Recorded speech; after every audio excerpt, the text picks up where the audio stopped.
नमस्कार साथियों, आज हम करेंगे प्रॉफिट एंड लॉस के सवाल। ये सवाल 2019 यूपी पुलिस के एग्ज़ाम में आए थे। ये सवाल ऐसे हैं जिनमें कोई डाटा तो दिया नहीं था, लेकिन एक लैंग्वेज में पूरा सवाल दे दिया था।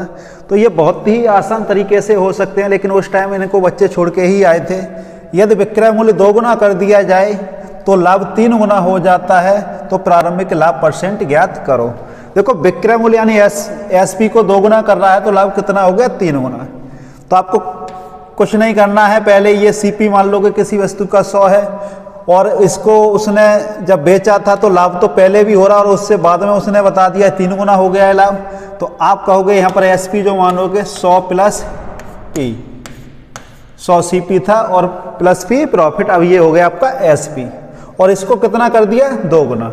तो आप इसमें 2 का गुणा कर दोगे, 2 का गुणा करोगे तो ये कितना हो जाएगा? 200 प्लस 2p। अब आप देख रहे होगे लाभ हमें कितना बताया है? 3 गुना, और यहाँ कितना आया है? 2 गुना। तो 3 गुना बताया तो आप यहाँ 3 गुना लिख लोगे। अब ये देखोगे डिफरेंस कितने का है, तो 2p और p में अंतर है p का।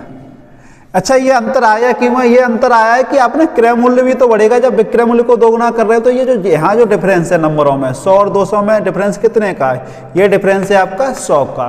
तो इस p का मान इस 100 के बराबर लगा दो। p बराबर कितना है? 100%।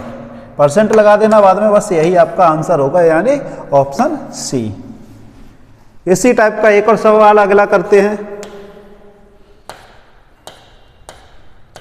जैसे अगला सवाल ये है, यदि विक्रय मूल्य 2 गुना कर दिया जाए तो लाभ 5 गुना हो जाता है, तो प्रारंभिक लाभ परसेंट ज्ञात करो। यहां भी आप एसपी को 100 प्लस पी मान लोगे।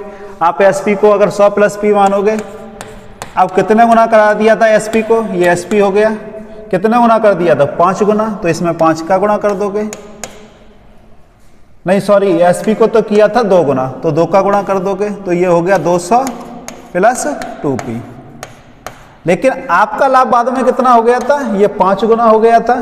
तो आप अगली लाइन यहाँ 5p लिखोगे। अब इसमें डिफरेंस देखोगे कितने का, तो ये डिफरेंस है 2p और 5p में 3p का। अब यहाँ आप नंबरों में डिफरेंस देखोगे, 100 और 200 में डिफरेंस कितने का है? तो ये डिफरेंस है 100 का। तो इस 3p के बराबर 100 लगाना है। 3p बराबर 100। तो p बराबर निकालोगे तो 3 से इसमें भाग दोगे तो 33 सही 1/3%, यानी आपका ऑप्शन सही होगा बी। तो बहुत ही आसान है इन सवालों को करना। जैसे एक सवाल और करते हैं इसी का अगला।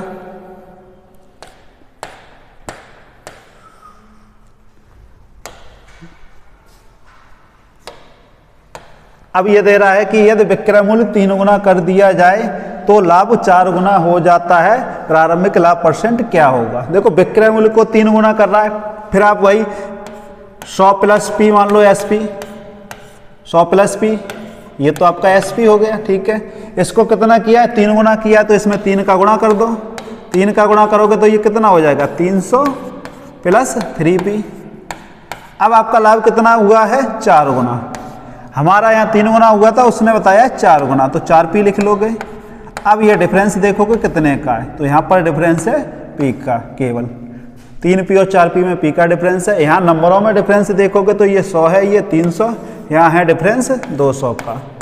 तो p बराबर आपको 200 लगाना है। p बराबर 200, तो आपका प्रॉफिट हुआ 200%, यानी आप आंसर होगा सी सही। बहुत ही आसान है, इनमें कुछ भी नहीं है। बस उस टाइम यह है कि बच्चे को पता नहीं था तो इनको छोड़ के चला आया था। अब इस सवाल को करोगे, ये भी इसी टाइप का है। दिया है कि यदि विक्रय मूल्य 3 गुना कर दिया जाए तो लाभ 5 गुना बढ़ जाता है, प्रारंभिक लाभ परसेंट क्या होगा? यदि विक्रय मूल्य 3 गुना कर दिया जाए, लाभ 5 गुना बढ़ जाता है। यहाँ एक नई लाइन और बढ़ा दी उसने कि यहाँ 5 गुना लाभ बढ़ रहा है। देखो, इसको कैसे करोगे? विक्रय मूल्य तो 3 गुना, आप 100 सीपी मानोगे प्लस पी करके, प्रॉफिट का केस है तो ये हो गया एसपी। 100 सीपी प्लस प्रॉफिट का केस है क्योंकि लाभ ही हो रहा है, तो एसपी होगा 100 प्लस पी।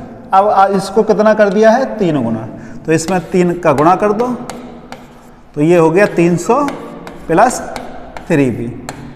लेकिन यहाँ लाभ बोला है 5 गुना बढ़ जाता है, 5 गुना हो जाता है और 5 गुना बढ़ जाता है, दोनों में अंतर है लैंग्वेज में। 5 गुना होने का मतलब है सीधा सीधा 5 हो गया, और 5 गुना बढ़ने का मतलब है कि 1 से उसका 5 गुना बढ़ गया, यानी 1 से 5 गुना बढ़ेगा तो इसका 5 गुना प्लस हो गया, तो 5 गुना इसका 5p होगा, p का 5 गुना, इतना तो ये बढ़ गया, तो यानी ये हो गया 6p। 1 पे 5 गुना बढ़ गया तो p का 5 गुना बढ़ाओगे तो 6p। यहाँ डिफरेंस कितने का है? 3p का। और यहाँ पर डिफरेंस देखोगे नंबरों में तो ये है 200 का, तो 3p बराबर 200 और p बराबर निकालोगे तो ये आएगा, इससे भाग लगाओगे 66 सही 2/3%, यानी ऑप्शन सही होगा इसमें ए। तो बस इसमें यह भी ध्यान रखना है 5 गुना हो जाता है और 5 गुना बढ़ जाता है, दोनों का मतलब होगा अलग। एक सवाल और देखते हैं इसी का, जैसे अगला सवाल ये है, यदि विक्रय मूल्य 5 गुना कर दिया जाए तो लाभ 700% बढ़ जाता है, प्रारंभिक लाभ परसेंट क्या होगा? अब देखो यहाँ 5 गुना किया है और लाभ कितना बढ़ा है? 700% बढ़ गया है। इसको वैसे ही करना है, आप एसपी मान लोगे कि 100 प्लस पी, कितने गुना कर दिया था? 5 गुना, तो इसमें 5 का गुणा कर दो, तो 5 का गुणा करोगे 500 प्लस 5p। अब ये दिया है कि लाभ 700% बढ़ जाता है, तो पहले लाभ p% था, अब इसका 700% बढ़ाओगे कितना होगा? तो इसका 700% होगा 7p, और ये बढ़ गया था इतना, तो ये प्लस हो जाएगा, p में 7p प्लस करोगे यानी 8p हो गया लाभ। तो यहाँ डिफरेंस कितने का है? यहाँ डिफरेंस है 3p का, 5p और 8p में 3p का। यहाँ नंबरों में केवल डिफरेंस देखोगे तो ये है 400 का, तो 3p बराबर 400। तो 3p बराबर जब 400 करोगे तो p बराबर निकालोगे तो 3 से इसमें भाग लगाओगे 133 सही 1/3%, यानी आपका ऑप्शन सही है सी। अगर वीडियो अच्छी लगी हो तो लाइक करें और चैनल को सब्सक्राइब करें। धन्यवाद।